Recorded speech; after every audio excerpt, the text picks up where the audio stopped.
लासलगाव बाजार समितीने कार्यक्षेत्रातील शेतकरी बांधवांच्या सोयी व सुविधेसाठी गेल्या 30 वर्षांपासून बाजार समितीच्या लासलगाव मुख्य बाजार आवारावर टोमॅटो या शेतीमालाचे लिलाव सुरू केलेले आहे।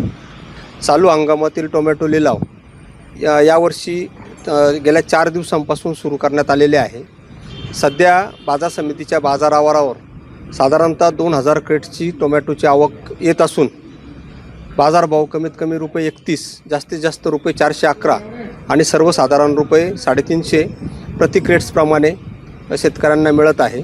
शेतकरी बांधवांनी आपला टोमॅटो हा शेतीमाल योग्य प्रतवारी करून विक्रीस आणल्यास त्यांना लगेच वजनमापानंतर रोख चुकवती देण्याची व्यवस्था बाजार समितीने केलेली आहे।